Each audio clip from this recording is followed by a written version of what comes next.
Notre père est mort quand ma sœur et moi étions petites. Ma mère a dit, fils, tu deviendras chaman. Vous avez du potentiel. Les esprits vous protégeront. Si vous ne choisissez pas cette voie, vous aurez de gros problèmes. Elle m'a sorti d'un professeur des aspects religieux du chamanisme. De la poésie, de la magie et même des choses étranges qui m'étaient inconnues auparavant. Mais alors je savais déjà ce que je voulais de la vie, et tous ces enseignements ne m'intéressaient pas du tout. Par conséquent, j'ai consacré tout mon temps à la recherche scientifique. Je suis devenu membre de la société. Mais je suis mort. J'ai été renversé par une voiture. C'est difficile à croire. Mais ma mère avait des problèmes qui m'ont rattrapé. Mais le plus étonnant était ma renaissance. Il s'est avéré que la vie n'est pas seule. Tout ce que ma mère a dit s'est avéré vrai. Après la mort, j'ai réalisé que certaines choses ne sont connues que par sa propre expérience. Alors qu'est-ce que je fais maintenant ? Se demanda Henri en posant le livre sur la table. La leçon commence. Aujourd'hui, nous allons continuer à créer le Magic Circle, dit Henri à la classe. Et je travaille comme professeur à l'Académie de magie. Une série d'événements m'a amené ici. Pensée terminée avant la leçon Henri. C'était une chaude matinée d'été, l'événement qui a conduit Henri à devenir professeur a commencé à la gare. Un homme en manteau léger s'est approché du contrôleur. Avoir un bon voyage. Le contrôleur des passagers a salué. Bonjour. Veuillez montrer votre billet. Le contrôleur s'est tourné vers l'homme qui tenait déjà le ticket. Merci. Bon voyage. Dit que le contrôleur restitue le billet au passager. L'homme, sans réfléchir à deux fois, a commencé à entrer dans le train. Ne faites pas attention au prochain salut du contrôleur. 403 sièges, 4e wagon, 3e compartiment, pensa l'homme à la recherche de sa place dans le wagon. Trouvé. Pensa l'homme en voyant la plaque portant le numéro 403. Dans le compartiment, il y avait déjà un autre homme aux cheveux blancs et à la barbe qui était assis près de la fenêtre et lisait un journal. Ouah. Bonjour. Salua les cheveux blancs en détournant les yeux du journal. Un homme en chapeau haut de forme aux cheveux noirs et aux yeux bleus entra dans le compartiment et s'assit à sa place.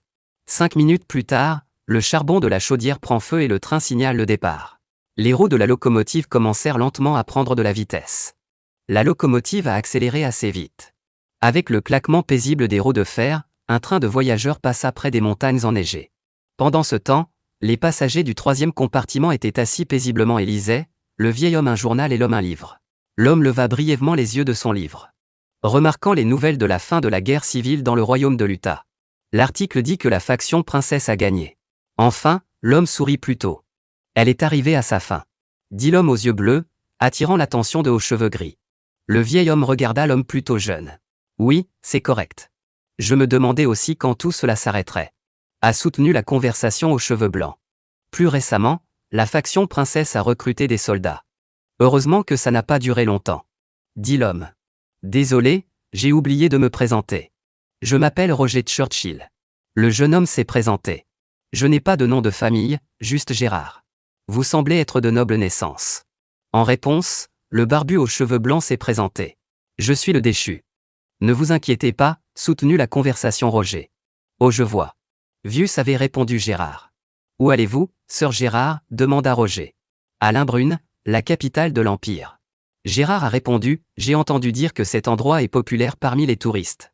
L'Empire d'Exilion est célèbre pour son ingénierie magique avancée, il y a donc certainement quelque chose à voir ici. A déclaré Roger. Je me dirige vers la maroquinerie. Pour rejoindre l'Académie de Théon. Vanté à Gérard, Churchill. C'est ça, répondit le vieil homme avec surprise. Tu es si jeune. Tu dois être un spécialiste hors pair. A fait l'éloge de Roger aux cheveux blancs. Non, vraiment, j'ai juste eu de la chance. Roger répondit maladroitement, se grattant l'arrière de la tête. Beaucoup de gens veulent être à votre place. Sois fier de toi. Dit Gérard un peu déçu. Merci pour vos mots. Rayonnant de joie à cause du compliment remercié Roger. Revenant au sujet de la guerre, avez-vous déjà entendu des rumeurs ? Une personne de la faction de la princesse qui a gagné. Ils disent qu'il n'avait aucune expérience en magie, pas le plus haut rang de chevalerie. C'était un voyageur mercenaire nommé Machiavel.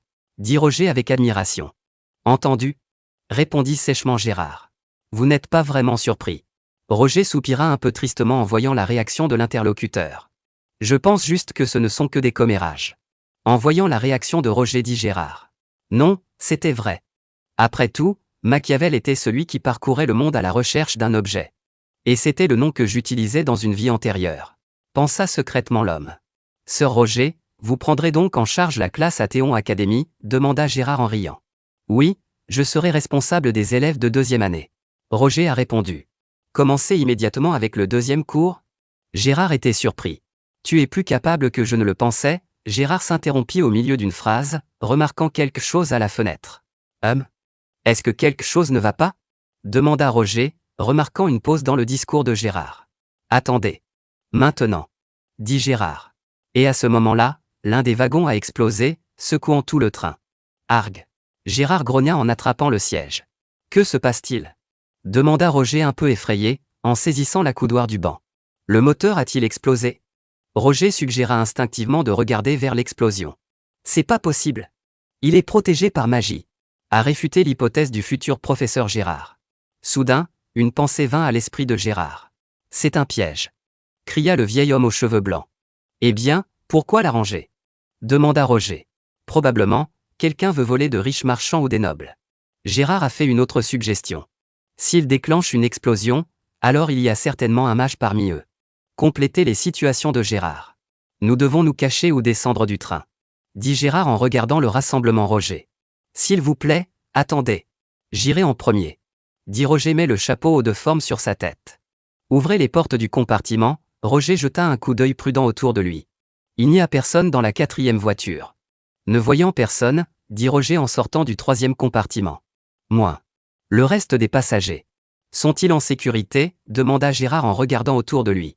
Les coupés sont protégés par magie. Rassura le futur professeur aux cheveux blancs. Ce n'est pas une garantie.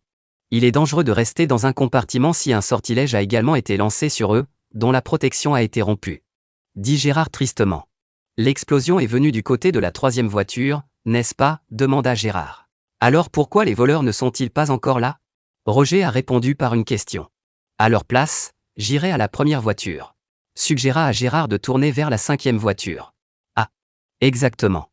Il y a aussi des passagers de 1re classe. Nous avons eu de la chance. Comprit les paroles de Roger aux cheveux blancs. Sortons par une seule porte. Nous n'avons qu'à attendre le garde-frontière. Dit Gérard en entendant un bruit à l'extérieur de la fenêtre. L'homme a réussi à remarquer que le voleur vole par la fenêtre, grâce à quoi ils se sont éloignés de la trajectoire du vol inconnu dans le temps. Reste derrière moi. Couvrant Gérard, dit Roger, tenant une canne dans ses mains, regardant le corps qui s'était envolé dans la vitre de la voiture. Le braqueur devant eux se redressa et regarda les deux hommes avec des yeux rouges et fous. Waouh, ça a l'air moche. Déclara Gérard debout derrière Roger lorsqu'il vit le visage de l'intrus. Un instant plus tard, le voleur a sorti son poignard et s'est jeté sur les passagers. Je ne vais pas laisser le fou me reprendre. Roger a utilisé la magie et l'a lancé sur l'agresseur. Charmonius a frappé exactement le corps de l'agresseur et l'a projeté à quelques mètres. Ayant reçu une décharge de foudre magique, le criminel a cessé de montrer des signes de vie. Tu l'as tué? Roger dit en regardant le bandit paralysé. Non, je l'ai brièvement immobilisé. Apaisa Roger aux cheveux blancs. Sœur Roger, attendez, c'est dangereux. Gérard a prévenu le futur professeur. C'est bon, je vais juste lui poser quelques questions. Ignorant l'avertissement de Gérard, Roger continua à s'approcher du bandit paralysé. Dis-moi pourquoi tu es monté dans cette voiture, demanda Roger en menaçant la criminelle de sa canne. Cache. Le criminel a toussé. Et, l'homme paralysé dans le masque a commencé à rire follement. Je ne t'ai pas laissé rire. Répondre. Roger a menacé le fou. Sale petite gens. Je vais tous vous tuer. Cria follement le criminel. Des mains, ouverture de la veste, révélant un kamikaze avec un timé de 2 secondes. Le chronomètre grinça et il ne restait plus qu'une seconde. Monsieur Roger. Caché. A crié Gérard a vu un kamikaze ligoté avec de la dynamite. La voiture a été secouée par une puissante explosion, provoquant un petit tremblement de terre sur le rocher sur lequel roulait le train. Étonnamment, la voiture n'a pas été gravement endommagée. Gérard était assis quelque part dans les décombres, se couvrant la tête. Monsieur Roger, ça va? Demanda Gérard en se levant de ses genoux. Mais le parasite du vieil homme qu'il a vu. Devant lui se tenait un chariot vide avec un mur manquant. Gérald se leva et baissa les yeux. Sœur Roger, je ne suis pas sûr que Gérard ait appelé le sorcier. Gérard fronça les sourcils en remarquant quelque chose. Une partie de son visage a été endommagée. Voyant cela, l'homme soupira tristement. Ce costume a été fait sur commande. Dit l'homme au manteau vert en se tenant la tête. Arrachant le masque de la tête révélant un visage plus jeune. Pourquoi suis-je constamment impliqué dans certains incidents? Un homme aux cheveux longs et aux cheveux noirs aux yeux bleus a posé une question rhétorique, debout à côté d'un trou dans le mur de la voiture. Il n'y a aucune raison particulière pour laquelle j'ai choisi le nom de Machiavel. Je viens de prendre le nom d'une personne célèbre de ma vie passée. J'avais besoin de changer complètement ma personnalité pour ne pas avoir de problèmes dangereux en parcourant le monde. L'image de Machiavel aurait dû m'aider. Henri s'est souvenu de la raison d'un tel choix de pseudonyme. C'était une dure journée. J'ai attiré une attention indésirable alors que j'aurais dû garder mon identité secrète. Heureusement, sa princesse, les soldats ont été saisis de triomphe, et j'ai réussi à me cacher quand ils ont baissé leur défense. Et prenez le train pour Limbrune. Mais, sérieusement, Henri soupira tristement, se souvenant du chemin vers cet événement. Pourquoi m'arrive-t-il toujours quelque chose? Posé une question rhétorique, Henri tenait son masque à la main. En regardant les pogroms organisés par un groupe inconnu.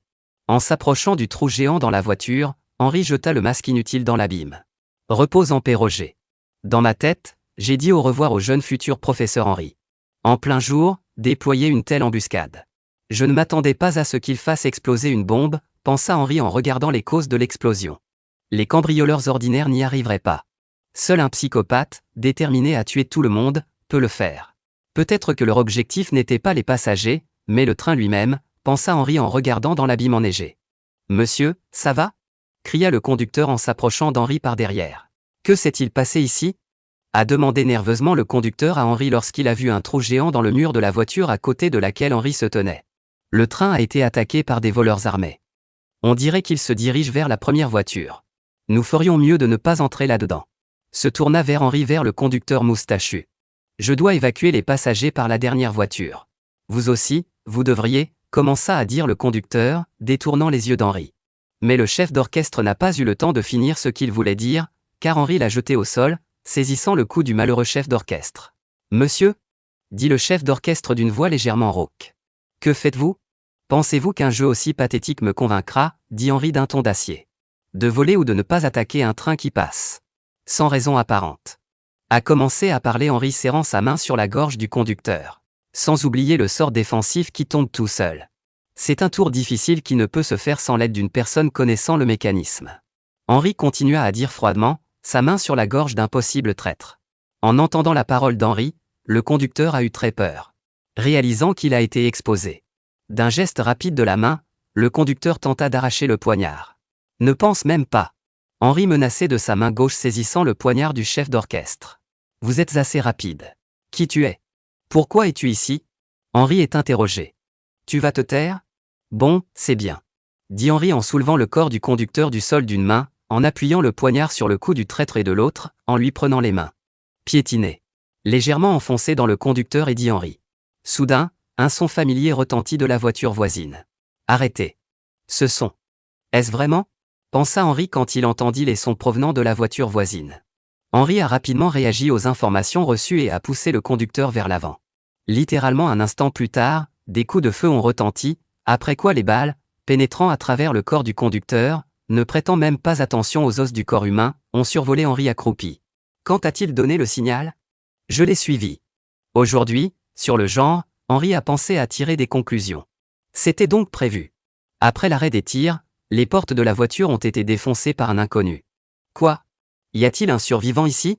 A demandé le bandit dans un bandana. A-t-il esquivé le tir? Demanda un autre bandit au masque vert, voyant Henri assis par terre. Ne rêvez même pas de me tuer.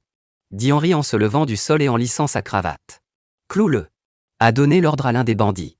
D'un coup d'œil, il neutralisa les armes de l'ennemi avec une telle rapidité que les criminels n'eurent même pas le temps d'appuyer sur la gâchette, sinon sur la flèche. Les criminels ont été surpris que l'arme n'ait pas tiré. Pourquoi je ne peux pas tirer? Dit l'un des criminels. La mitrailleuse ne marche pas. Répondit le deuxième bandit. Quoi? Ce type? Dit le voyou blond en regardant Henri. Dans la main gauche d'Henri, une formule magique en forme d'engrenage tournait. C'est un mage. Crièrent les bandits alors que le sort d'Henri finissait de se former. Il a mis l'arme hors de combat. Henri sentit quelque chose et se retourna. Une impulsion a dissipé la formule magique entre les mains d'Henri. Suppresseur? Pensais-je Henri sous le choc. Je ne m'attendais pas à ce que Maga soit dans ce train. A déclaré le commandant de l'organisation criminelle venant des voitures arrière. Abandonnez. Ne bougez pas, et alors je vous donnerai une mort rapide. Dit avec arrogance le chef des criminels, entourant Henri de deux côtés. J'ai l'impression que c'est un major du commun. Peut-être même un 4e rang, comme moi. Mais je ne connais pas son visage. Pensa le chef des bandits en regardant le visage calme d'Henri. Ne prêtant pas attention aux paroles du meneur, Henri commença à réfléchir à sa situation.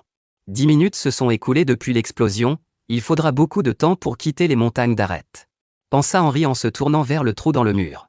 Et je ne peux pas rester là et attendre des renforts. Il ne reste que sauter dans le trou dans le mur. A-t-il sauté? Sheik Hansen. Voyant les actions d'Henri, ordonna le chef. Oui. Répondit Nommé. Je ne peux pas le voir, dit-il prudemment en regardant hors de la voiture. Je pense qu'il a vraiment sauté du train. A suggéré de se tourner vers le patron. Alors peut-être qu'on lui a fait peur, ce furent les derniers mots du Hanson avant que sa tête ne soit percée dans la lame par Henri. Au-dessus d'eux. Il est sur le toit, cria le chef des bandits en regardant le plafond de la voiture. Mais comment? Il a utilisé beaucoup de vols? C'est possible de faire ça pendant que le train roule? Les bandits effrayés ont demandé au chef. Tais-toi et trouve-le, a crié le chef dans le capot. C'est un mage. Nous ne pouvons pas utiliser tous nos pouvoirs contre lui, a déclaré le chef tenant une canne de suppression dans sa main. Quelques personnes resteront ici, et le reste dans le premier wagon, ordonna le chef. Après avoir reçu des instructions, les bandits, se concentrant sur les bruits de pas, ont commencé à tirer sur le plafond. Esquiver les balles volantes, Henri a couru sur le côté. Il se dirige vers la fin du train. Suis-le, a ordonné le principal criminel. Hommes de main ont suivi aveuglément l'ordre du chef, mais alors quand l'un d'eux a ouvert la porte, elle a explosé, prenant la vie du criminel. Piège? Comment? Il a fait ça si vite. Les criminels ont dit avec horreur en regardant le cadavre d'un camarade. Il est différent du mage que j'ai rencontré. L'efficacité et le résultat de son travail sont à un tout autre niveau. Pensa le chef, regarde, c'est le cadavre carbonisé d'un homme de main. Plus comme un chasseur qu'un magicien. Peut-être un mercenaire.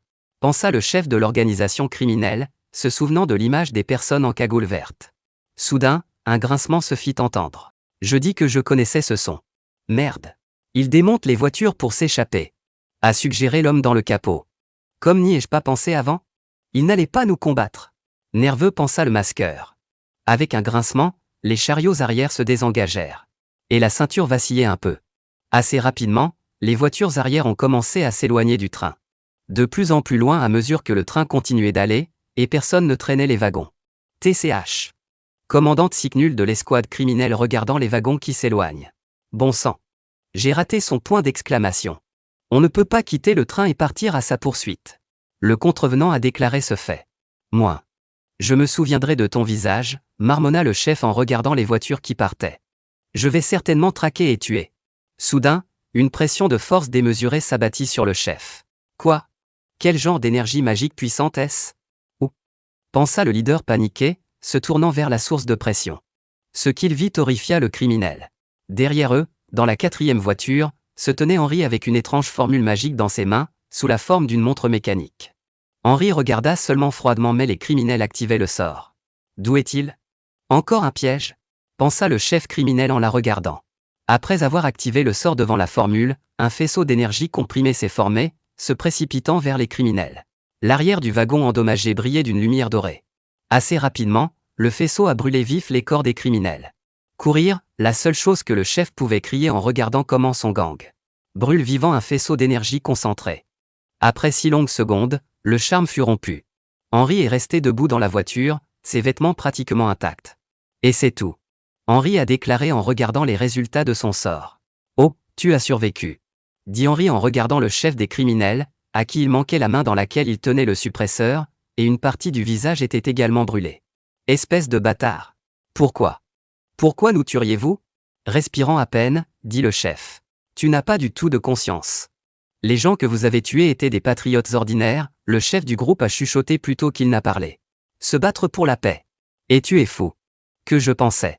Dit froidement Henri en regardant les bandits dont l'œil est tombé. Quoi? N'as-tu pas essayé de me tuer en premier? Et maintenant tu oses me blâmer? Dit Henri d'une voix d'acier en regardant le chef du gang comme s'il était un idiot. Dites-le à tous ceux qui ne respirent plus. Dit Henri, fais attention au sang répandu sur les parois de la voiture. C'est toi qui as dit que tu me trouverais ou que tu m'emprisonnerais à vie. Tu es pathétique. Honnêtement, je te laisserai partir, commença à dire Henri, touchant son visage avec sa main. Mais maintenant tu me connais de vue. Grommela Henri en s'adressant au criminel qui se prend pour un patriote. Et si tu allais m'avoir? C'est mieux de tout décider ici et maintenant. A fini de parler Henri en regardant le criminel blessé. Vous, ce sont les derniers mots avant. alors que son corps a été lacéré verticalement par une lame glacée. La mort du chef des criminels a surpris Henri car ce n'était pas son sort. Après la mort du dernier criminel, Henri a entendu les pas du reste des chaussures. Lorsque le corps du dernier criminel s'est brisé en deux parties, Henri a pu voir une femme vêtue d'un costume blanc et de bottes de fer. « Ça va ?» demanda la femme à Henri choqué. « Vous devez avoir peur. » « Mais ne vous inquiétez pas, » dit la femme dans l'intention de rassurer Henri avec ces mots. « Et les chevaliers d'acier froid sont déjà là. » La femme prononça avec enthousiasme le nom de son groupe. Pendant ce temps dans d'autres wagons. « Merde. Sont-ils déjà là ? Je tire avec une mitrailleuse, cria le criminel. « Utilisez la magie du vol par un temps pareil. » « Continuez à tirer, » dit un autre criminel. Mais contrairement aux bandits ordinaires, l'officier était un magicien et a créé une barrière bleue qui ne permettait pas aux balles de passer dans le corps de l'utilisateur. Après avoir attendu leur chargement, l'officier a écrit sa main avec sa main et a agité la main. Et il se précipita vers les bandits qui rechargeaient. Criminel au hic nul effrayé avec une frange. Avant de recevoir une explosion de mana chargée au visage d'un officier. Un instant plus tard, l'officier se transforme en un autre terroriste. Le criminel a réussi à donner. Puis il reçut un coup très violent. La deuxième voiture est dégagée. A signalé un officier aux cheveux noirs avec le signe d'un griffon sur son épaule, mettant 2 doigts sur sa tempe. La première voiture est propre. Sécurité des passagers. Rapporta l'officier déjà blond, mettant 2 doigts sur sa tempe, entouré de riches passagers. Lieutenant, permettez-moi de faire rapport. La situation dans le train est complètement sous contrôle. Un message est venu à la même fille qui a tué le chef présumé des terroristes. Bon travail. A fait l'éloge de la femme lieutenant ordinaire. Assurez-vous que vos passagers arrivent à la prochaine gare. A donné l'ordre à une femme en uniforme blanc avec un aigle sur son épaule gauche. La gare de Lederwelk à laquelle ce train est arrivé était, comme toujours, un endroit bruyant. Pendant ce temps, dans l'une des voitures du compartiment, Henri était assis, regardant par la fenêtre, posant une valise à côté de lui. « Comment allez-vous » demanda le lieutenant. « Les terroristes ne vous ont-ils pas blessé » Fille inquiète en uniforme. « Je vais bien grâce au chevalier d'acier froid et juste plongé dans mes pensées. » Henri rassura l'officier. Content de l'entendre. La jeune fille répondit par un soupir. « J'aurais dû me présenter tout de suite. Je m'appelle Véronica Deville. » La femme s'est présentée avec sa main sur sa poitrine. « Oh, Henri n'a pas eu le temps de finir d'entendre. « Je vous demande pardon. » S'excusa un homme portant un imperméable de couleur marron et un chapeau de la même couleur s'approchant du compartiment d'Henri. « Vous vouliez quelque chose » Véronique a demandé. « Êtes-vous un commandant » demanda l'homme au chapeau à la femme. « Oui, lieutenant Véronica Deville. » Véronica s'est présentée. « Je m'appelle Regulu, je suis un officier du département de police de Lederwelk. » L'homme en imperméable s'est présenté en montrant un badge de police. « Je suis au courant de l'attaque du train dans les monts d'Arrête. Réglementation ajoutée. Nous avons éliminé tous les criminels. » dit Véronique. « Je vous remercie pour votre travail acharné. Mais il y a quelque chose d'étrange dans le rapport. » dit le détective d'une voix conspiratrice, attirant l'attention d'Henri. « Quoi ? De quoi parlez-vous » Ne saisissant pas l'essence de la question a demandé Véronica. Les intrus ont attrapé la ceinture trop rapidement, même en utilisant le pouvoir magique, ils ne pouvaient pas la pirater aussi facilement. Regulu pensa à haute voix. Cette déclaration a choqué Véronica. Il y avait très probablement quelqu'un à bord du train qui les a aidés. Après les paroles du Régule, la silhouette du contrôleur avec une moustache et un poignard au poignet refait surface dans l'esprit des personnes présentes et notamment Henri. C'est une bonne idée. Mais ce n'est qu'une hypothèse. Une petite pensée répondit Véronica. Nous ne détiendrons pas les gens, nous établirons simplement leur identité. Le détective a expliqué l'essence de ses actions futures. Oui, bien sûr. J'ai compris, répondit Véronique un peu hésitante. Tu as entendu ? L'essentiel est de répondre honnêtement, et tout ira bien. Véronica se tourna vers Henri. Henri ne pouvait que sourire calmement. J'ai de gros ennuis. Il cachait ses pensées derrière le sourire calme d'Henri. Il n'y a rien de suspect dans la personnalité de Gérard. J'ai passé le contrôle des billets, comme prévu, et je suis monté légalement dans le train. Le problème est dans mon visage, pour moi à coup sûr. Henri pensa nerveusement, regardant ses mains gantées. Et si je fais l'objet d'une enquête, tôt ou tard mon secret sera révélé. Je serai pendu et si j'ai de la chance, je serai sévèrement torturé. La rue est pleine de policiers et de chevaliers. La fuite est impossible. Pensa Henri se souvenir du nombre d'employés à la station. En plus, le lieutenant est un criminel sans pitié. Maintenant, elle me parle en souriant, pensa Henri, je me souviens comment cette fille a l'air fragile à traiter le criminel d'un seul coup. Mais dès qu'il commence à me soupçonner. Dans la tête d'Henri flasha une photo de lui en train d'être coupé par une épée de glace. Êtes-vous d'accord ? demanda Véronica sous la forme de l'expression faciale d'Henri. Je suis désolé, j'ai mis du temps à obtenir la liste des passagers. Vous n'avez à vous soucier de rien, confirmez simplement votre identité. A essayé de calmer Henri, détective.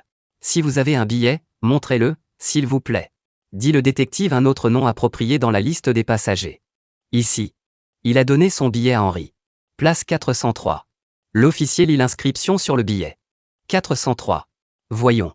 Roger Churchill 25 ans et Gérard un homme de 40 ans avec un petit. Où est le deuxième passager demanda sinistrement l'inspecteur Regulu. Lors de l'attaque, il a été touché par une explosion. C'est arrivé quand nous sommes arrivés. Et il est tombé de la falaise. Henri répondit calmement. L'officier regarda Henri avec méfiance. À ce regard, Henri déglutit nerveusement, ce qui était devenu une salive visqueuse. Veuillez rester où vous êtes. Il ne peut pas être suspect. Désolé? Voulant que Véronica clarifie, dit le détective Regulu se tournant vers Véronica. Quand nous sommes arrivés, il combattait des terroristes. Un traître agirait-il ainsi? Racontez le moment de la rencontre avec Henri, le lieutenant Véronica. Les a-t-il combattus? Demanda rhétoriquement le détective. Ah. Alors c'est ce qui s'est passé, dit le Regulu en portant la main à son menton. Je vous demande pardon, monsieur Roger. En regardant Henri, le policier s'est excusé. Ah. Henri soupira de surprise lorsqu'il entendit les paroles des officiers. Quoi? Accepter de travailler à Théon Academy? Officier de police surpris en lisant la description de Roger dans la liste. Quoi? Vérité? Après ces mots, Henri a directement brillé aux yeux de ces deux-là. Un sourire de son plein gré apparut sur le visage d'Henri. Oui, a confirmé les paroles de la police, prenant la valise en main et se levant du banc. C'est vrai, je suis un nouveau professeur, dit Henri pathétiquement en mettant un haut de forme sur ta tête. Roger Churchill. Un peu plus tard, Henri disait au revoir aux deux domestiques. Encore une fois je m'excuse pour la gêne occasionnée, avec Roger. Le détective s'est de nouveau excusé. Pas besoin de t'excuser, j'ai pu arriver jusqu'ici grâce à toi. Je vais t'emmener à l'académie, suggéra le détective. Non, tu n'es pas obligé. A refusé l'offre. L'avenir de notre empire est entre vos mains. Comment ne pas vous accompagner? A continué à insister sur son détective régulier. Non. Il vaut mieux que vous me laissiez tranquille. Pensait Henri en écoutant toutes ces propositions. J'ai des choses à faire, alors, je ne peux pas te retenir plus longtemps. Dit Henri. Bon, si vous insistez. Alors j'irai probablement. Dit Henri en tournant le dos aux officiers. Mademoiselle Véronica, notre connaissance a été de courte durée, mais je suis content de vous avoir rencontré, dit Henri à la fin de la conversation. Mutuellement, avec Roger. Peut-être nous reverrons-nous, dit Véronica en souriant. En entendant les derniers mots, Henri s'avança dans la rue. Tout en écrivant des promenades pendant un certain temps, Henri a essayé de se calmer. Je pourrais. Je l'ai fait. Henri a célébré dans son esprit. Excusez-moi, Roger. Et merci de m'avoir sauvé la vie. En sueur froide, Henri s'est excusé auprès du défunt Roger. Je suis content que la qualité des photos laisse à désirer. Il est difficile de me différencier du vrai Roger sur la photo. Se réjouit du développement de la technologie de cette époque, Henri. Maintenant que le problème est résolu, je vais bien, Henri continua à penser détendu en se promenant dans la ville. Vous devez vous cacher et créer une nouvelle identité. Monsieur Roger Churchill? Il entendit un grand cri derrière lui. Je t'ai reconnu. Je t'ai vu parler au chevalier. Dit l'inconnu en regardant Henri se retourner dans sa direction. Je m'appelle Wilfort. Je travaille à Théon Academy. Le majordome s'inclina respectueusement après s'être présenté. En entendant à se produire, je suis venu à votre rencontre. Interrompit Henri, le majordome. Je suis content que tu n'aies pas été blessé.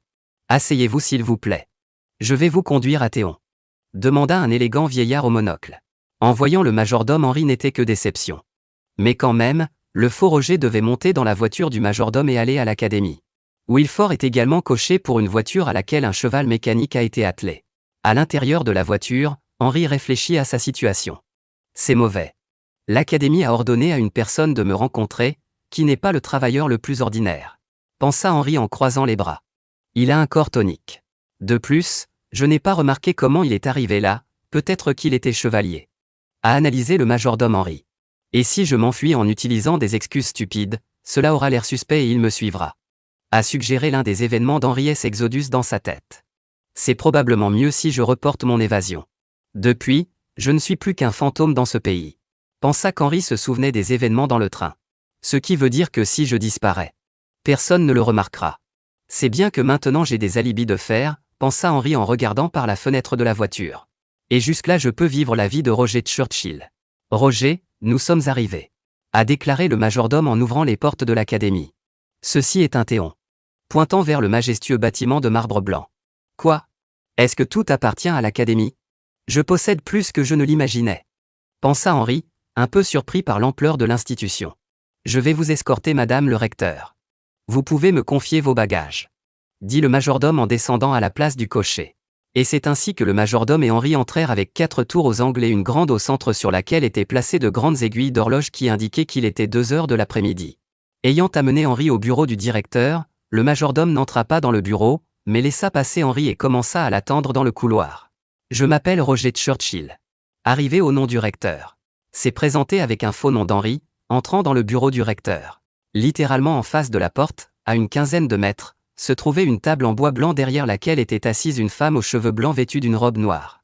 La femme sourit sournoisement en entendant les paroles d'Henri. Je t'attendais, avec Roger. Je m'appelle Elisa Smith, je suis la directrice de Théon Academy. A présenté la femme à la table en souriant avec un sourire de renard, grâce auquel il semblait qu'elle savait tout sur vous. La lumière du jour continuait à passer par la fenêtre.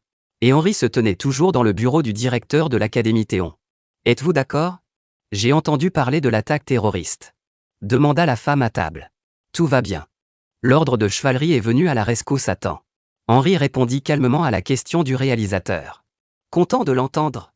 Si vous étiez blessé, cela nous affecterait aussi. Dit Elisa avec un sourire. Comment elle peut parler si ouvertement des conséquences négatives possibles pour eux ne lui vient tout simplement pas à l'esprit. Pensait Henri entendu les paroles du recteur. Je suis plus inquiet, un sentiment étrange qui est apparu dès que je suis entré ici. Peut-être qu'il semblait? Pensa tranquillement Henri en regardant dans les yeux du réalisateur. Je me demande si madame le recteur a rencontré Roger avant. M'a-t-elle révélé? Pensa Henri en regardant le sourire sournois d'Elisa. Alors nous nous sommes rencontrés en personne, tu es si grand et beau, dit-elle avec un sourire en croisant les mains devant elle. Il semble que non, pensa Henri en entendant les paroles d'Elisa. Merci pour le compliment, même si vous le faites par politesse. A remercié la fille Henri. Quoi? Je suis sûr que tu vieillis et que tu es populaire auprès des étudiants. En le mettant gentiment sur sa joue, dit Lisa. Tiens, s'il te plaît, prends-le.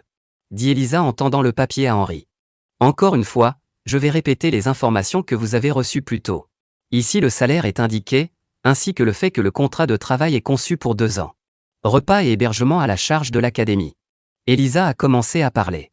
Contracté? Ça n'a pas vraiment d'importance si je m'enfuis bientôt de toute façon, pensa Henri, commençant à lire le contrat. 30 pièces d'or impériales par mois. Henri lisait pour lui-même. C'est 30 millions de dinars convertis en monnaie d'État et pas moins de 300 millions de won. Pensa Henri choqué. Comment aimez-vous le contrat? Elisa demanda sournoisement, souriant à la réaction d'Henri. De bonnes conditions, non? Oui, ils sont bons. Henri répondit un peu nerveusement. Pensez dans ma tête, eh bien, comment dire, c'est juste fou, quel jackpot. Calmement. Probablement, avec un tel salaire et un tel devoir, elle a embauché un professeur du corps. Il calma le léger tremblement dans les pensées d'Henri. Saurais-je cacher le manque de connaissances pédagogiques? Dans l'académie du corps où se trouve tout premier génie, pensa Henri au regard des nobles hautains. Mais mon travail ici est terminé. Pensa Henri, regardant le sourire narquois du directeur. Ce sera suspect si je le refuse brusquement. Je n'ai pas d'autre choix que d'être d'accord. Mentir, bluffer et lire l'humeur de l'interlocuteur. C'est pour ça que je suis bon, pensa Henri, puis il dit, tout me va, je suis prêt à signer un contrat.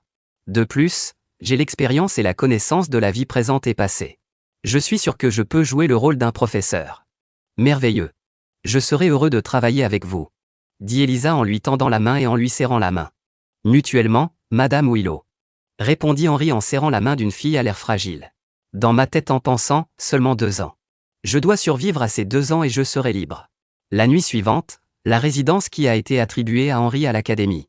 J'ai 3 semaines avant le début du semestre. Cela devrait être assez de temps pour se préparer. Réfléchit Henri en s'asseyant sur le canapé au clair de lune.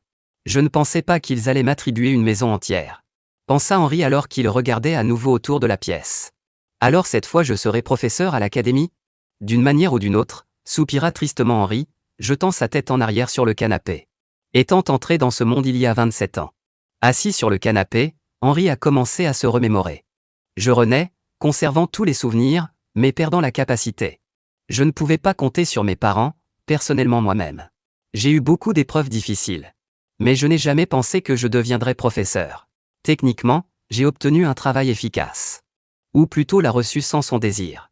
Dit Henri en regardant le plafond. Eh bien, j'avais juste besoin d'une nouvelle personnalité. Henri exposa sa situation avec force, et la situation avec Roger joua entre mes mains. Roger est issu d'une famille noble déchue, originaire du petit royaume de Kyodan. Le seul enfant de la famille dont les parents sont décédés. Ce que j'ai trouvé est assez formel, ce qui signifie qu'il n'en a pas de proches, pensa Henri, se rappelant les informations reçues de la valise de Roger. Donc personne ne doit me révéler. Il n'y a pas de meilleur déguisement. J'ai besoin de trier les conférences et de trouver des informations sur l'académie. D'accord. Tout d'abord, explorer la région, pensa Henri en se levant du canapé. Mais vous, son estomac a commencé à protester en faisant un grognement. Oh. Je n'ai rien mangé du tout. Peut-être, je remettrai toutes les affaires à demain. Où est leur restaurant, pensa Henri en se levant, cherchant quelque chose à manger. Un peu plus tard. Henri buvait du café au restaurant en plein air de Roger. 2 semaines s'étaient écoulées depuis l'arrivée d'Henri à l'académie. Grâce à ses compétences, Henri a pu recueillir des informations et se préparer pour les cours. Et pour le reste de la semaine, l'enseignant doit apprendre à appliquer les connaissances dans la pratique. Pendant qu'Henri réfléchissait à ses projets d'avenir, une fille en capuche et lunettes de soleil s'assit à la table voisine en sirotant un café. « Je suis heureux que vous soyez sain et sauf. J'avais peur qu'il t'arrive quelque chose. » chuchota la fille inconnue de la table voisine, se référant à Henri. L'homme à la table voisine fit un peu peur à Henri quand on l'appela si durement. Les 2 seuls clients étaient donc assis dos à dos par une belle matinée. Pourquoi n'as-tu pas pris contact pendant 2 semaines entières? Le reste de l'organisation s'inquiète également pour vous, premier ordre. A continué à parler inconnu. Ignorez les paroles du voisin. Henri a terminé son café. Et posé la tasse sur la soucoupe. Et je devais vérifier quelque chose. Dit calmement Henri. Si j'ai bien compris ou plutôt. Pour Roger Churchill. Parallèlement à la conversation, pensa Henri, se souvenant de la figure du défunt Roger. L'attaque terroriste a été une surprise. Nous ne savions pas que les rebelles planifiaient une attaque, a dit inconnu. J'avais besoin d'informations sur l'académie. Dit Henri. Quoi? Ne l'avons-nous pas envoyé? Demanda surprise la fille derrière Henri. Je devais m'assurer qu'il était authentique. Henri a continué à mentir avec confiance. Oh. Il est clair. Répondit nerveusement l'interlocuteur. Merde. Henri jura intérieurement. Que se passe-t-il ici? Maintenant, je dois essayer de n'éveiller aucun soupçon. Alors tu t'occupes de tout? Demanda Henri. Certainement. Avant de vous voir, nous nous sommes occupés des principales figures de l'académie qui étaient visées, et avons également traqué et éliminé le traître à l'organisation. Dit la fille dans le capot. Pour autant que je sache, leurs propres membres ont été pleurés par le traître, les restes ont été jetés aux chiens. Est-ce une punition indigne? Dit froidement l'espion. C'est très mal. Henri a déclaré sa position en entendant les paroles de l'interlocuteur. Tout d'abord, je dois me calmer, pensa Henri, prends une tasse de café. Pour une raison quelconque, l'inconnu a réagi étrangement à cette action. Désolé. J'aurais dû voir ça par moi-même avant de vous faire un rapport. De quelque chose que l'étranger s'est excusé. De quoi parle-t-elle? En entendant les paroles de la fille, pensa Henri en portant une tasse de café à ses lèvres. N'a pas d'importance. Dites-moi, quelle est la raison de votre brusque apparition? Vous êtes dans cet endroit depuis 1 mois, mais vous ne nous avez toujours pas contactés. Alors tu as décidé de prendre les choses en main. Henri a demandé froidement quand il a entendu les mots de la fille. Oh. Désolé. A décidé de s'excuser à nouveau inconnu. Sois silencieux. Moins. Tu attires aussi trop l'attention avec ton apparence. Tu m'énerves. Dit Henri en posant la tasse sur la soucoupe. Voulez-vous être remarqué? Dit froidement Henri en pensant à autre chose, elle réagit vivement à mes propos. Je suis sûr. Qu'elle a peur de Roger. Pensa Henri en voyant la main tremblante de l'étranger. Eh bien, maintenant j'écoute votre rapport. Combien de personnes avez-vous emmené? Un peu déçu dit Henri en lissant ses cheveux. 31 personnes du 3e ordre et toutes du second ont réussi. La fille a parlé rapidement. Et les autres membres du 1er ordre ont déjà pris leur position. Dit l'espion. Bien. Tout est comme il se doit. Si le rapport est terminé, nous nous dispersons. Dit Henri sans se tourner vers la fille. Oh. Oui monsieur. La prochaine fois venez à un endroit préarrangé. Avertit inconnu Henri. Tu me dis quoi faire? La voix d'acier dit Henri a effrayé l'étranger. Comment oses-tu? Donne-moi des ordres? De l'acier dans la voix, se tournant vers un étranger. Un noble déchu. Pas de famille. Le plus jeune magicien du 4e rang. Le professeur de Théona aussi? Énumérer les faits d'Henri assis sur un lit luxueux. Merde. Henri jura dans son esprit. Pourquoi n'ai-je pas senti que quelque chose n'allait pas avant? Se reprochait la myopie d'Henri. La personnalité de Roger s'est avérée parfaite? Après tout, elle a été spécialement créée pour ne pas éveiller les soupçons, sinon il ne pourrait pas s'infiltrer dans l'académie. Pensa Henri en regardant différemment la personnalité de Roger. Ces lettres que j'ai trouvées. Elles étaient probablement cryptées. Suggéra Henri, se souvenant du contenu de la valise de Roger. Ah! Merde, dit Henri en se tenant la tête entre les mains. Regardant le lustre de ma chambre. J'ai mal calculé. Je ne peux pas croire que je me sois mis dans ce pétrin avec mes actions hâtives. Il s'est allongé du désespoir Henri sur son lit. Ri était assis à une table avec des livres et des lettres ayant appartenu à Roger. On dirait qu'il a utilisé le langage Kéoden pour encoder le message. La construction des phrases m'a tout de suite semblé étrange. Mais je ne pensais pas que la matière était au premier ordre. Pensa encore une fois Henri en lisant la documentation. La lettre concernait la tâche du premier ordre, qui était censée infiltrer l'académie et gagner la confiance de tous.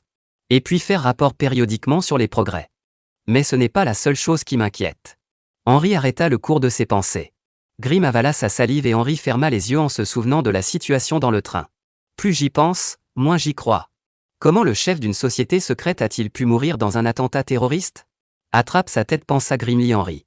C'est l'un des membres les plus puissants de l'organisation envoyée pour espionner l'académie. Une telle personne aurait dû survivre. Pensa Henri, se souvenant de l'image d'un Roger joyeux. Il ne sert à rien de condamner le mort, Henri respira avec fatigue en fermant les yeux. Il s'avère que toute cette histoire entre Théon Academy et une organisation secrète a été ajoutée à mes secrets. Pensa Henri, s'imaginant comme une poupée en bois entre les mains de deux personnes. Peut-être que c'est bien qu'il m'ait encore contacté, pensa Henri, se souvenant des paroles de la fille. Une société secrète se compose de 4 ordres du 0, le premier, le deuxième et le troisième, même si je ne sais pas rien sur l'ordre 0. Mais au moins je connais son existence. Nous devons savoir qui d'autre a envoyé la première commande. Si cette personne connaît Roger, alors il y a un risque que je sois déclassé. Maintenant. L'essentiel est de ne pas se faire prendre. Pensais que Roger représentait la figure du premier ordre. La meilleure option pour moi serait: utilise Théon, débarrasse-toi des ordres secrets. L'organisation secrète ne pourra pas résister à la puissante académie, aussi forte soit-elle. A proposé un plan d'action, Henri, se souvenant du visage de la réalisatrice Elisa. Je dois obtenir les informations nécessaires pour qu'aucune des parties ne devine à ce sujet. Se demandait Henri. Oh, de ce jeu sur deux fronts ma tête se fend. Ayant éprouvé un léger mal de tête, pensa Henri en portant sa main à son front. Tant pis. Henri soupira calmement. Il paraît. J'ai 2 années difficiles devant moi. A déclaré Henri. Une semaine plus tard, un autre semestre commençait à Théon Academy. Les élèves comme d'habitude, où êtes-vous allés parler à des amis et des connaissances? Je me dirige vers le public et prends mes places. Les gars, avez-vous déjà entendu la nouvelle? Demanda l'étudiant aux cheveux roux. Le sujet de la théorie des sorts et de la représentation visuelle des éléments sera enseigné par un nouveau professeur. Sans attendre de réponse, dit le rouquin. Le nouveau professeur de 2e année a demandé un signe, on dirait qu'il connaît son affaire. Répondit l'étudiant inconnu. La fille aux cheveux bleus aux yeux dorés a été forcée d'entendre ce dialogue. Il n'avait pas d'autre choix, puisque l'ancien professeur a soudainement démissionné. L'étudiante aux cheveux bleus et aux cheveux roux était intéressée par ces mots. Et que lui restait-il d'autre quand un étudiant la déshonorait devant tout le monde, montrant qu'elle était capable de lui? Flore? Il semble parler de vous. Murmura à la blonde aux cheveux bleus. Mon Dieu, oui, qu'est-ce que j'ai fait? Demanda Flora avec lassitude. Viens de montrer au professeur que ses techniques magiques laissent beaucoup à désirer. Dit calmement Flora. Et c'est vrai, mais, dit la blonde d'un air découragé. J'ai entendu dire qu'il avait une brillante réputation. A écrit un tas de rapports en tant qu'officier militaire. Dit aux cheveux verts avec des amis. Il a l'air d'être une personne respectable. Pas un niais. Oh. Savez-vous quoi d'autre? Ce professeur.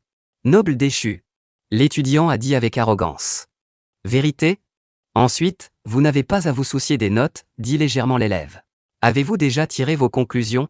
Si bête. Pensa Flora en se détournant des imbéciles. Soudain, la porte de l'auditorium s'ouvrit et Henri entra. D'un pas ferme, il se précipita vers la chaire. Il posa le livre sur la table et dit. Je suis votre nouveau professeur, je m'appelle Roger Churchill. Ravi de vous rencontrer. Henri s'est présenté aux élèves. Avec un regard aiguisé, Henri regarda autour de lui tous les élèves. Certains d'entre eux provoquent des frissons. Horaire en tant que tel, vous n'en avez pas encore, je ferai donc quelques annonces jusqu'à ce que nous arrivions au plat principal. Dit Henri, les mains derrière le dos. Je vais vous apprendre un sort, mais la structure de la leçon sera inhabituelle pour vous. Nous enseignerons non seulement la théorie, mais développerons également des compétences pratiques. Henri parlait catégoriquement. De plus, les cours n'auront pas lieu exclusivement pour les étudiants de deuxième année. La première année aura également l'occasion de leur rendre visite. Dit Henri, provoquant un murmure parmi les élèves. Silence. Henri leva la main. Je comprends que vous n'êtes pas satisfait d'un tel alignement, mais ne vous inquiétez pas, la charge sera la même. Un des étudiants a levé la main et a dit, puis-je savoir la raison pour laquelle vous avez décidé de combiner les cours? J'ai demandé la blonde aux cheveux longs. Quelque part j'ai déjà vu cette fille. Pensa Henri avant de répondre, je considère que c'est mon devoir d'enseignant. Permettre à chacun de tirer quelque chose d'utile des cours, quel que soit le niveau de formation. Ne vous attendez pas non plus à des cours standards. Henri a fini de parler. Je ne comprends pas, veuillez expliquer plus en détail. J'ai décidé de clarifier la blonde de sang noble. Ce sera ennuyeux si je révèle toutes les cartes en même temps. A bouleversé Henri aux yeux verts. Si je vous ai intéressé, alors rendez-vous à la prochaine leçon. Plus en détail, ce que je voudrais souligner. Si l'un d'entre vous pense que vous pouvez obtenir de bonnes notes sans forcer, juste parce que je suis un nouveau professeur, alors je m'empresse de te décevoir, dit Henri d'un ton sérieux. Ne viens pas dans mon cours. La phrase tournait dans les pensées d'Henri. Bien que je sois bien préparé, il me sera plus facile d'enseigner au moins d'élèves possible, pensa Henri en regardant les visages des élèves. L'orgueil sera blessé s'il ne se permet pas de suivre des cours à égalité avec la première année. D'ailleurs, qui veut apprendre de moi si c'est dur? C'est tout pour le moment. Des questions? Henri a terminé son discours. Il écrase son énergie. Le travail d'officier l'affectait il temps, pensa l'étudiant. Selon les rumeurs, il est le plus jeune magicien du 4e rang. Est-ce vrai? Tant de questions mais je n'ai pas le courage d'en poser ne serait-ce qu'une, pensa l'élève en regardant le nouveau professeur. Flora arrogante. S'il n'y a pas de questions, alors je déclare le début du semestre ouvert. Henri a annoncé après un moment. Après une conférence dans le couloir de l'académie. Les étudiants n'avaient aucune question, je pensais qu'ils ne voudraient pas au moins clarifier quelque chose ou se renseigner sur moi. Henri pensa nerveusement alors qu'il marchait dans le couloir de l'académie. Tant mieux pour moi. Mais les réponses préparées à l'avance n'ont jamais été nécessaires, pensa Henri avec agacement. Attendez une minute, ont-ils délibérément gardé le silence? Une pensée vint à l'esprit d'Henri. Aurait dû être plus amical. J'ai dû blesser leur fierté. Une chose attira l'attention d'Henri. Pour confirmer l'hypothèse, il a regardé les étudiants à gauche, ils vous ont laissé entrer. Et l'étudiant de droite s'inclina presque. Tous les étudiants dans le couloir en sa présence se sont en quelque sorte calmés. Est-ce vrai? J'ai juste supposé, pensa Henri sous le choc. Je suis désolé. Henri a entendu une voix féminine. Bonjour. Vous êtes notre nouveau professeur Roger, n'est-ce pas? La femme en rose s'est intéressée. Je m'appelle Célina. Ravi de vous rencontrer. Je travaille aussi ici pour le premier jour, une femme aux cheveux roses, aux yeux violets dans une veste rose et la même jupe rose s'est présentée. C'est comme ça. Mutuellement. Vouliez-vous demander quelque chose? Demanda Henri. Oh. Oui. Avez-vous déjà dîné? Célina a posé une question inattendue. Après quelque temps. Ravi de vous rencontrer. Je m'appelle Breno, j'enseigne comment invoquer des golems. Dit un homme dodu moustachu. Et moi c'est Mathilda, je suis en charge des enchantements et des hallucinations de la section malédiction et dissipation de la magie. Une femme vêtue de violet s'est présentée avec une coiffure violette et une frange couvrant un œil, également violet. Ravi de faire ta connaissance. Je m'appelle Roger Churchill, j'enseigne la théorie et la pratique des sorts. Henri s'est présenté. Est-ce un rassemblement de nouveaux professeurs de l'académie pour mieux se connaître? Pensa secrètement Henri en regardant les gens rassemblés. Dieu. Dans la boue encore plus attrayant. A fait un compliment Célina. Merci. Henri a répondu. Tout cela a été recueilli par un autre enseignant à lunettes et aux cheveux bleus. L'homme aux cheveux bleus fixa Henri. Naturellement observé et remarqué ce regard et regarda dans sa direction. Voyant l'attention d'Henri, celui aux cheveux bleus se détourna. Et voici le professeur Chris Bennymore. Il a été le premier d'entre nous à rejoindre l'académie. Comme vous pouvez le voir, c'est un noble, pas comme nous sommes des roturiers. Mathilda a dit dans un murmure à l'oreille d'Henri, se cachant derrière sa paume. Compris, répondit sèchement Henri. À part moi, parmi les nouveaux professeurs, il y a un noble et 3 origines humbles, pensa Henri à cette époque. Malgré les statuts différents, ils sont les meilleurs dans leur domaine. En d'autres termes, il y a une forte probabilité qu'il y ait un autre membre du premier ordre parmi eux. Le fait qu'il ait été le premier à rejoindre l'académie ne veut rien dire. Et vous ne pouvez pas prendre vos collègues au mot. Les pensées d'Henri étaient confuses à ce moment. Je ne peux plus être ici. C'était intéressant de regarder les nouveaux professeurs, Chris a dit avec arrogance de la réunion. Mais ils sont tous une sorte de roturier et le noble déchu, dit le bénimort d'une manière ou d'une autre avec dégoût. Si quoi que ce soit, je ne suis pas avec vous. Tu es tout seul, je suis tout seul. Vous particulièrement. A distingué Henri de la foule des nouveaux enseignants Chris. Ne fais pas tout un plat de toi. Dit le noble avec arrogance. Dieu, son statut ne lui donne pas le droit de nous mépriser. Ne faites pas attention à lui, professeur Roger. Dit Mathilde en regardant le dos du noble partant. Tout va bien. Puisqu'il est contre notre entreprise, alors allons-nous partir sans lui? Suggéra Roger. Allons. La fille aux cheveux roses était un peu triste. Oui, ça sonne bien. Brian a accepté. Moi. Maintenant. Je devrais être content d'avoir de la compagnie au dîner, pensa Henri, se dirigeant avec tout le monde vers la salle à manger. Ignorant que ce soir à l'auberge. Assis à l'analogue magique de l'ordinateur. Une fille solitaire tapait dans l'obscurité totale. Astérisque, avez-vous entendu parler d'un nouveau professeur nommé Churchill, Astérisque? Astérisque, ils disent qu'il est le plus jeune magicien du 4e rang et qu'il a également travaillé comme officier militaire. Astérisque, la fille a continué à taper. Astérisque, il a également participé à la chasse aux cryptides. Et dans la tour magique, il est répertorié comme spécialiste indépendant de la magie. Astérisque. Astérisque, pensez-vous que c'est vrai? Astérisque, l'élève a tapé une autre question. Je ne laisserai pas la première classe de Monsieur Premier Ordre être ruinée. La fille pensait que la fille était assise à table. Je ferai en sorte que le plus d'étudiants possible viennent à lui. Pensa la fille sur la table qui posait ses mêmes lunettes de soleil dans un étui. Les étudiants de première année peuvent-ils venir aussi? Lire un garçon. L'étudiant de première année grogna en pensant. Cela semble tentant, dit un autre étudiant de première année. Je pense que ça vaut le coup d'essayer. Ce jour-là, vous ne vous attendez pas à quoi que ce soit. Henri est allé à l'audience. Aujourd'hui, c'est ma première conférence. Intéressant, beaucoup d'étudiants ont décidé de rester, pensa Henri en marchant dans les couloirs. J'ai spécifiquement prévenu que ce serait difficile dans mes cours. La plupart ne viendront pas. Et si c'est le cas, c'est uniquement parce que les autres classes seront pleines. Au mieux, il n'y aura pas plus de 30 personnes. Pensa Henri en entrant dans l'auditorium. Ouais. As-tu aussi lu ce poste? Les élèves ont dialogué. Oh, eh bien, l'élève remarquant le professeur entrant. Tous les élèves se turent instantanément en fixant Henri. Vous avez vu Henri choqué. Pourquoi y en a-t-il autant? Pensa calmement Henri en passant devant le cintre. Vraiment toutes les 80 places sont occupées? Et pourquoi y a-t-il plus d'étudiants de première année que d'étudiants de deuxième année? Et quoi, ça fait pas du tout peur d'assister au cours avec la deuxième année? Pensa Henri. Ouah. L'atmosphère a tellement changé quand il est entré, pensa l'étudiant. On dirait qu'il était vraiment un officier militaire. Pensa l'étudiant. J'ai été trompé. Pensa sombrement Henri, je ne sais pas, mais un soutien invisible. Non. Je suppose que j'ai juste sous-estimé les étudiants. Je chasse, ils ont besoin de penser, et pensa Henri. Les meilleurs des meilleurs de tout le continent étudient à l'Académion. On dirait que j'ai réveillé un esprit de compétition en eux. Pensa Henri en regardant les élèves. Rassuré, Henri baissa la main. Il semble que je n'ai pas le choix. Je vois un nouveau visage, je dois imaginer. Mon nom est tout au sujet des sorts. Henri s'est présenté. J'ai une question. L'étudiant leva la main. Partout enseigné, entendez-vous les 4 profils de formation? L'élève pose une question qui l'intéresse. Henri regarda froidement l'étudiant. Et je ne vous ai pas encore permis de poser des questions. Aujourd'hui sera propice. À partir de ce jour, ceux qui violeront au moins les cours, ou remettront en question notre autorité, je soustrairai des points.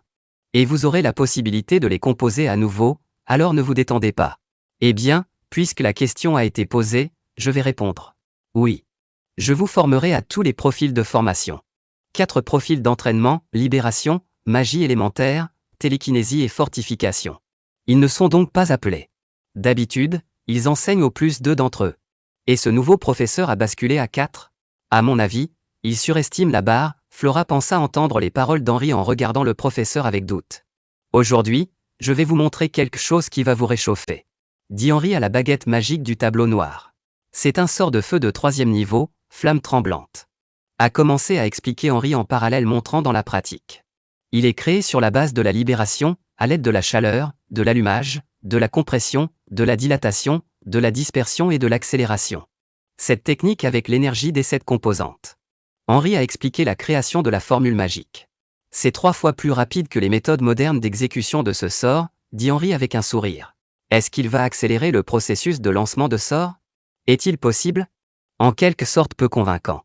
Des chuchotements commencèrent parmi les étudiants. Flora, tu penses qu'il dit la vérité? Et la blonde se tourna vers son ami. Je ne suis pas sûr. Je ne pense pas que ce soit possible, puisqu'il a changé la structure de base du sort. Répondit Flora en posant sa tête sur sa main. Il existe des parchemins pour stocker les sorts, ainsi que des réverbérations pour la mémoire, mais les deux méthodes ont leurs limites. Si vous en avez utilisé un, alors je serai très déçu de vous, professeur. Pensa Flora avec arrogance en regardant les actions de l'enseignant. Je pense que vous avez beaucoup de questions. Je vais répondre à quelques-uns. Dit Henry. Alex Silent, 2e année. Quelle technique pourrait être 3 fois plus rapide que ce que nous connaissons? Il réduit le temps de lancement du sort. Suivant. Henry a rapidement répondu à la question de l'étudiant en 2e année. Plus loin, le premier cours. Cela signifie-t-il que vous avez modifié la structure d'un sort existant? Demanda le roturier. Non, si vous refaites la technique finie, ce sera un sort complètement différent. Henry a répondu. Et je vais vous apprendre à accélérer le processus de création d'un sort, conserve la technique dans sa forme originale. Professeur. Flora a levé la main. C'est impossible. Flora l'a annoncé à toute l'assistance. Voyant une telle impudence, Henry s'arrêta. Flora Lumeau, 2e plat. Professeur. C'est impossible. L'élève a répété ces mots. Flore. Est sorti. Attention, professeur. Je n'ai pas permis d'éclaircir quelque chose, seulement de poser des questions. Eh bien, je vais vous écouter. Pourquoi es-tu sûr que c'est impossible? Demanda Henry. Afin d'accélérer le processus de création d'un sort en utilisant des techniques familières, vous devez constamment vous entraîner et être un maître en la matière. Vous voulez dire que vous êtes capable de quelque chose auquel même un génie n'est pas soumis. Dit Flora avec arrogance. Personnellement, je ne te crois pas. Flora frappa les derniers mots. Et si je dis que les génies pourraient apprendre cela, mais n'ont tout simplement pas essayé? Demanda Henry, dont la voix était froide. Quoi? La fille devait répondre. Magie arrêtée dans le développement, car il était axé sur l'histoire et les coutumes. Dans le même temps, la science a constamment progressé et menace maintenant de dépasser la magie. Je n'essaie pas de dire que la science est un cran plus haut. Je veux juste dire que les mages ont de la place pour grandir. Henry se gratta le menton. Donc votre affirmation est fausse. Si personne n'a essayé de l'améliorer, alors je serai le premier. Dit Henry à toute la classe. Est-ce que tu le penses vraiment? Demanda Flore. Que diable? Il est si fier de lui qu'il en a perdu toute honte. Flora continuait à réfléchir. C'est difficile à expliquer en un mot, alors laissez-moi vous démontrer. Flore, non. Savez-vous combien de temps il faut en moyenne pour créer une flamme vacillante? A demandé à Henry de prêter attention à la formule magique. Dépend de la capacité du mage. Un magicien qui a à peine franchi le 3e rang le fera en 10 secondes. Un mage d'un rang supérieur peut en gérer 5. Flore a répondu. Vrai, mais je pense qu'il ne faut pas miser sur le rang. Prenez, par exemple, vous, nous sommes leurs étudiants. Dit Henry. Dans ce cas, cela prendra au moins 5 secondes. Bien que je puisse le faire plus rapidement. Flore a dit. Votre confiance impressionnant. Pouvez-vous venir au tableau noir et montrer à chacun un exemple? Suggéra Henry. Bien. Dit Flora avec arrogance en se levant de son siège. Flora est allée au tableau et a commencé à former un sort. Un cercle écarlate se formait au bout de sa parolochka. Jusqu'à ce que les figures de la formule magique soient formées. Si rapide. Vous pouvez voir tout de suite, la fille de la famille Lumeau. Les étudiants ont été surpris. 4 secondes, 78 millisecondes. Dit Henry en regardant le chronomètre. C'est dur de croire que tu es en 2e année. Moins. Performance sans faille. Henry a fait l'éloge de Flora. Rien de spécial. Flora balaya les compliments. Mais encore trop lentement. Henry a dégrisé la noble. Quoi? Le meilleur temps du mage du 3e rang est de 4,41 secondes, un peu court, dit Henry avec un soupir, fermant le chronomètre. J'accélérerai si je m'entraîne. Flora a commencé à trouver des excuses. 4,41, également pas assez rapide. Dit Henry en regardant sa montre. Sérieusement? À quelle vitesse va-t-il? Ont demandé les élèves. Regardez. Dit Henry en levant sa baguette. Comment créer une flamme tremblante? Dire qu'Henry a immédiatement créé un sort. Que fait-il? C'est une technique différente. Flora continuait à regarder le professeur avec arrogance. Ignorer l'incrédulité générale, Henry a créé la formule magique pour le feu vacillant. Ayant appris la formule, Flora fut choquée. Comme tous les autres présents. Qu'est-ce que c'était? Le sort a pris 1 seconde. Non, encore moins. Ce n'est pas la technique du tremblement de flamme. Il a complètement changé sa structure. Flora a nié ce qui se passait dans sa tête. Tout le monde a vu. Je vais répéter le sort pour ceux qui ne l'ont pas remarqué, et dit Henry. Activez à nouveau la baguette magique. Et créez une formule magique juste devant lui, devant tous les élèves. Flora ne pouvait pas croire ce qui se passait. Et d'autres étudiants n'avaient pas de mots pour décrire les actions de l'enseignant. Maintenant vous avez changé d'avis. Il m'a fallu 0,24 secondes pour créer la flamme vacillante. C'est beaucoup plus rapide que le record officiel, dit Henri en montrant l'horloge à toute la classe. Le sort peut sembler étrange, car la première fois j'ai utilisé une technique différente. Mais néanmoins il est resté le même. En d'autres termes, j'ai utilisé une technique pour en créer une autre. Henri a expliqué. Une technique? Pour en créer une autre? Qu'est-ce que ça veut dire? Les enfants ne pouvaient pas comprendre le sens des paroles de l'enseignant.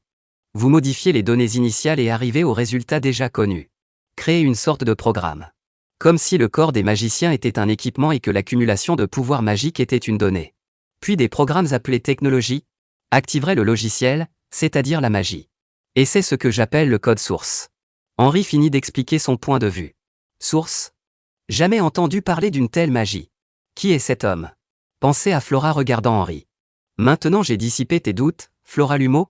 Henri a demandé à la fille. Oui. Flora répondit brièvement en baissant les yeux. Vous avez interrompu le cours de la leçon sans ma permission, et tout cela parce que vous avez réagi à mes propos avec préjugés. Dit Henri avec sa main dans sa poche. Es-tu d'accord avec moi? A déclaré Henri. Oui, je suis d'accord. Flora pinça les lèvres. Tu étais déraisonnablement grossier envers moi. Par conséquent, Flora Lumeau. Vous avez moins 10 points. Henri a mis la fille à l'amende. Comment cela peut-il? Flora a été condamnée à une amende? Flora. Dit l'ami de Flora. La mâchoire de Flora se serra involontairement et sa lèvre inférieure se mit à trembler. Flora se retourna rapidement et commença à partir. Cependant, vous avez montré la technique parfaite pour créer une flamme vacillante. Je vous rends donc 10 points. Dit dans le dos du départ de Flora Henri. Je respecte les étudiants assidus. Bravo Flore. Henri a félicité l'étudiant. Merci. Dit Flora entre ses dents. Il s'avère que les points de pénalité sont annulés? Dit l'étudiant aux yeux rouges. Je suis si heureux. L'étudiant aux cheveux roux soupira de soulagement. Flore, comment vas-tu? La blonde aux yeux bleus demanda à son amie. Tout va bien. Merci pour votre inquiétude, Cheryl. A remercié son ami. Alors c'est bon. Cheryl a déclaré en pensant secrètement, elle a abandonné cette situation si rapidement. Sinon, c'est Flora.